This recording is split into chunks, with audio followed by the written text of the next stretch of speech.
Eydie. My perfect day would start with 5 cups of coffee and... Start again. Chair. Stay seated. That's so much coffee. Okay. There's a lot to... Okay. Hi, I'm Eydie. My perfect day would start with 5 cups of coffee and a journal writing session. Then a brisk caffeinated walk followed by an afternoon of art in my studio, listening to podcasts and show tunes. I think you've already had your 5 cups of coffee, Eydie. Hi, I'm Leah, and my perfect day these days would be hopping on an electric bike and zooming around Madison, having a delicious lunch on a knoll somewhere that includes sweet pickles and cheese, and stopping for a thrifting session along the way. Oh, and some salted caramel ice cream.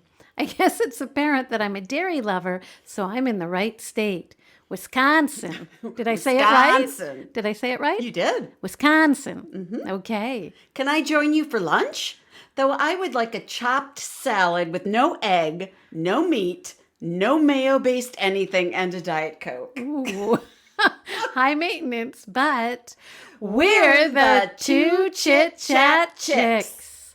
Like always, we'll be sharing chit-chat tips and tricks. Beauty and spice. We will gather around for a campfire chat about burning topics. Play. And of course, we'll have our chit-chat challenge of the week. In our chit-chat tips and tricks segment, we share things that make our lives just a little bit happier or better. What gem do you have for us this week, Eydie? Another beauty product. Yay! I love my lotions and potions. Today I am recommending Aveeno's Positively Radiant 60-second in-shower facial. Ooh. No more dull, tired skin for me. I am a busy chick and don't always have time to spackle on a charcoal mask and wait for it to dry. I can use Aveeno's facial while conditioning my hair and lathering up. I leave the shower with brightened velvet skin. Extra tip? This makes a wonderful gift for all the new mamas out there. Ooh, where can I buy this magic facial? At Target for about $7. It's so good. Leah, are we getting a tip or a trick from you? Well, of course. A tip or a trick? It's a tip and a trick. I do have a controversial food tip or trick this week that is sure to stir up some hot debates in the coop. I am a salter of fruit, especially melons. What? Yes, Eydie. If you salt your watermelons or honeydews, they are so much sweeter and tastier. True. And it just gives a kind of zing that I think melons really need. I find them a bit bland otherwise. I have also been known to salt other fruit like apples. What? Yes. But here's one more bonus tip to give your fruit zippiness. Try tagine. T-A-J-I-N. Not the Moroccan hot pot dish, which is also to die for. That's tagine. This tagine you can get at Trader Joe's or on Amazon. Here's a description. Okay, this is straight from the manufacturers. Tagine Classic Seasoning is a unique chili lime seasoning blend made with mild chili peppers, lime, and sea salt. It's the perfect ingredient to elevate the flavor of fruits, veggies, drinks, and more. Yeah. In Thailand, something like this is often used on mango, and it's also pretty common in Central America, apparently, and it's put not just on fruit, but on ice cream. Yum. Maybe I will pick some up next time I'm at Trader Joe's. But seriously, melons in Wisconsin in August don't need salt. Oh, yes, they do. Okay. Do I hear a campfire? Do I hear a campfire tune? Fire's burning, draw nearer, in the glowing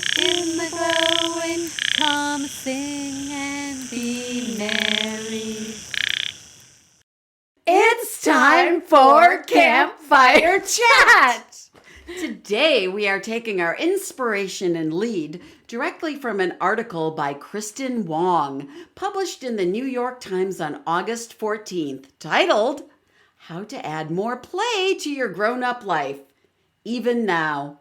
We will link to it in the show notes. We loved it and thought it really built on episode 1, our 10-year-old selves. So today we decided to dedicate our campfire chat to play. Yay! But what exactly is play? According to the article, play is something that's imaginative, self-directed, intrinsically motivated, and guided by rules that leave room for creativity. The article encourages us to think about play as a joyful activity that doesn't offer a result. That means if you are taking a bike ride, you do it for fun and not to lose 5 pounds. I like that. If you are playing, you aren't looking for results or what you will get out of it. I am definitely results-based. If I'm running outside, I want it to be burning off my chocolate zucchini muffin. I don't run for fun. Actually, I'm pretty sure I never ran for fun as a kid. What are your reactions, Leah, to doing fun things without a result? Well, I actually kind of love it. I'm not a super results-oriented kind of gal. Not sure what that says about me. Oh, boy. But I'm good at enjoying the process of things, if that's the same. I'm also old enough and wise enough to know that I don't and I won't do a sport or go to a concert or whatever unless I know I'm going to have fun. As far as exercise goes, well, riding the electric bike around Madison is a blast. And when I walk, I go with Ellen, my sister-in-law, and that makes it super fun. It feels like play. Or I listen to podcasts if I go on my own. But here's the thing. I still often start from that place of obligation. Like, I should get some exercise. This will be the most fun for me. But then does that count as play? Not according to Kristin, but who cares? True, right? We are setting our own rules. Take what you like, and leave the rest. Yes, for sure. But let's carry on. I love the section where Kristin writes, play offers a reprieve from the chaos and it challenges us to connect with a key part of ourself that gets lost in the responsibilities of adulthood, especially during a crisis. All right. Yes, yes, yes! I feel like I have so many responsibilities these days, especially surrounding my kids who are with me all the time and never leave. I am constantly buying and making food and nagging someone to either take a shower or practice an instrument. Sometimes I want to go on a Target run and never come back. Take me with you. I suppose learning to incorporate play would be healthier than just abandoning my feral children. Yes. Well, I think a lot of us might be thinking we shouldn't play, especially during the pandemic. Plus, there's just too much to do. Yesterday, my kids and sweetheart went out for a long bike ride, and I realized it was the first time I've been alone in this house since we've moved here in June. What? Ugh. It was heaven on earth, even if I was in a crappy little condo.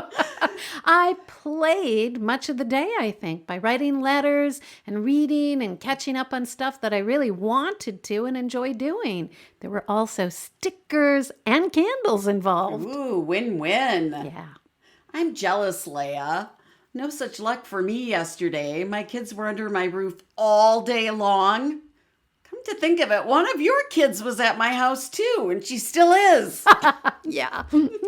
Lots of teen energy. Luckily, Kristin has some insight into teens and play. She writes about how we get more self-conscious as we age. Isn't that the truth? Yeah. I see it in my teenage kids. They don't play anymore. They hang out. Yeah. Or wrestle. Or if they do play, it's with some degree of embarrassment if they're with their peers. Yeah. But I'm finding out as I get older, I am actually getting more playful. For example, there is no way 10 years ago I would be singing ABBA on a podcast. Ooh, Mamma Mia, here we go again. My, how can I forget you? We're so good. I love to bring a note of playfulness and whimsy into decorating my house. I used to be more conservative about what would make the cut for the house. Now I have ceramic heads full of stones, pockets of fresh flowers on the walls, and framed pictures of Judy Garland. Ooh, yeah, your house is a shrine to whimsy and play. Your playful personality comes out everywhere. You should help me with my decorating. I can't really help you because your husband won't let you paint wood because he likes the grain so much. Right, men and their wood. And guess what? The play therapist in the article recommends we tap into our childhood memories to see what we loved to do. Hello. Sound familiar? Yes. Sounds like episode 1, our 10-year-old selves. If you haven't listened yet, get to it. Yes, he says to list the activities you enjoyed as a kid, then brainstorm the grown-up version. If you liked climbing trees, maybe you can try indoor rock climbing. If you love Play-Doh, maybe you can take a pottery class or make bread from scratch. If you like drinking Kool-Aid, maybe you could try drinking margaritas. Like us. We've graduated from juice to Costco margaritas. Okay, right. Let's get serious and brainstorm the adult versions of what we loved to do. Eydie, tell me one thing you loved to do as a kid. I loved playing with my paper dolls under my bed. I had elaborate stories to go along with each doll, and I loved cutting or punching out all the clothes. Cool. So what might the grown-up version of that be? Maybe I could buy a Jennifer Aniston paper doll set instead of a Snow White paper doll. I still love cutting out things and making up ridiculous stories. So good. Well, we are in Eydie's studio as we record, and I see many, many cut-up animals and celebrities. She's still doing it. I am. Yeah, she is. So my turn. I loved to play in the hayloft in our barn, making elaborate tunnels ending up in little houses that we'd make out of the hay bales. Oh, I love that too. So Little House on the Prairie. What do you think the grown-up version of that is? I don't even know. Maybe making cozy forts in the house out of fabric? How do you recreate a hayloft? I don't know, but I'm open to suggestions. Maybe the Hooga Hottie has suggestions in his book, like have a cozy pillow fight. All right. And then roll around in your cozy Afghan blankets in front of a fire. Oh, and no allergies because you won't have any of that hay to make you sneeze. Yeah, really, hay would just make a mess. Okay, so tell me another thing about you that you love to do. As a kid, I loved drawing beautiful ladies. The ladies had huge hair and teeny tiny waists and billowing skirts. I had a notebook titled Beautiful Ladies. I could start painting and collaging beautiful ladies next time I'm in my studio. Do you know what? I did the same thing. No. Yes. My dad bought all 3 of us kids these big sketch pads. My brothers would be full of hockey players and sports scenes, and my sisters, well, lots of scribbling because she was teeny, and mine was full of beautiful ladies, mostly librarians.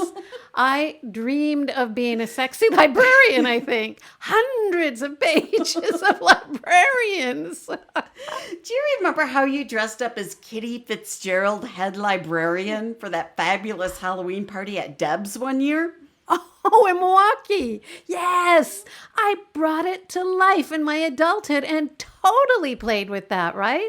I rocked Kitty Fitzgerald. Long nails, those red Lee press-on nails, and a big wig and a red vintage pantsuit. Oh, so much fun. Oh, I also loved looking through the Sears catalog with my cousin Jolene when I was little, and we would each pick a model on side-by-side pages and then have these elaborate conversations together. Pretty lady seems to be a theme with us. Sure does. If I remember correctly, you love Barbies too? Yes. Well, see, I played well. I shouldn't be admitting this. It's embarrassing. But I played well into high school because my sister was 4 years younger than I was. So I could pretend I was doing it for her.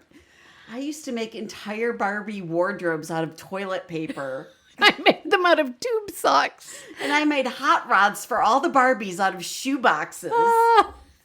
Well, as sexist and horrible as Barbies are, they sure were fun to play with for hours on end. You could play with a sister, a friend, all by yourself. You know, clothes and makeup and looking at beautiful ladies in magazines, we have a lot of fun with it, right? You do too, obviously.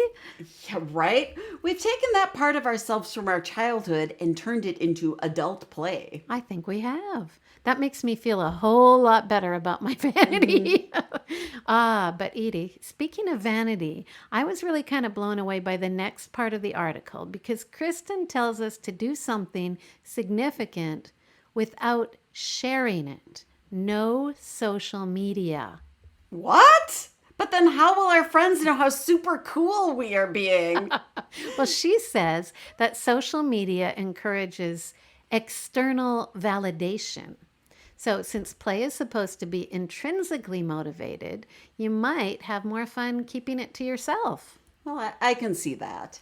Yeah, to just do something for the pure joy of it, it's almost a revolutionary thought these days, right? I feel like it's easier for us 50-something gals to do this, and people like our parents' age will for sure. But what about the millennials and our own kids? It seems like their whole life is virtual. Do they do stuff without sharing it? Not sure. Maybe. But if people share fun things they are doing, then we can get more ideas. Not just be trapped with Barbies and Hay bales. hay bales. Sometimes it is hard to even remember how to have fun and to play. So take what we want and let's leave the rest. Okay, sure enough. So share, don't share, it's all fine. This next part is interesting. Here, Kristin encourages us to know our play type. What does that mean exactly? Apparently, there are 4 categories of play based on your personality type. Let's break it down. Okay, let's. Well, the first she talks about is other directed play. And that's when you enjoy playing with other people. Maybe it would be like playing board games or tag, stuff like that. Then there is the lighthearted play type, which means you don't take life too seriously and you like to improvise. Putting on a performance with stuffed animals would be pretty darn lighthearted. Yeah. Then there's the intellectual kind of play, which has to do with ideas and thoughts like wordplay and problem solving. Things like crosswords and Sudoku and even reading would fall into this category, I think. I've never thought of reading as play, but when you frame play as something that gives you joy without offering a specific result, I guess it is play. It is. And finally, there's whimsical play where you like doing odd or unusual things in everyday life. My daughter cosplays. She dresses up like different anime characters and spends her money on wigs and costumes. Plus, she spends a lot of time making props for her cosplays. And then I think she does something on TikTok. And I hope it's okay. You might want to monitor that. No. Yes. No, it's quite cool what she does, actually. I've seen a bit of it. Really fun. Well, okay, so what category do you think you fall into, Eydie? Can I be more than one? Of course. Well, I think I am mostly other directed play because I love podcasting and playing Scrabble, but I'm also intellectual because I read all the time. What about you? Well, I think I'm an intellectual player too because I love crosswords and reading. And it's, mostly the solitary stuff that I seem to really enjoy. I didn't think of that as play, but I suppose it is. I do it for fun, that's for sure. I also think that I'm into Probably light-hearted play, doing things that are spontaneous and fun, like hosting talk shows in the closet in my bathrobe, and now podcasts in your art studio in my kimono. Or pajamas. Or pajamas, exactly. I love it when it comes easily and it just bubbles up like suddenly, hey, let's go thrift shopping. Hang on, maybe our love of thrifting is tied to our love of dressing up when we were kids. Ooh. Well, if thrift store shopping is play, we are big time players.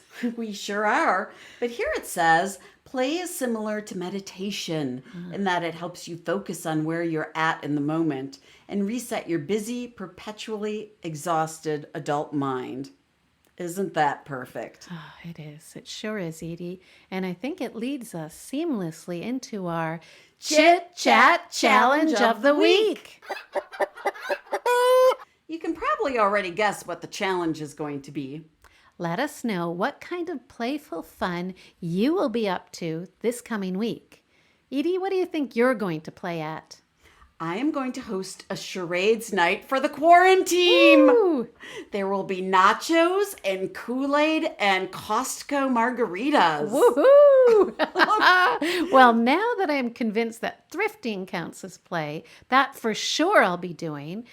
And I always love my reading and my New York Times crosswording, but I also want to do something whimsical.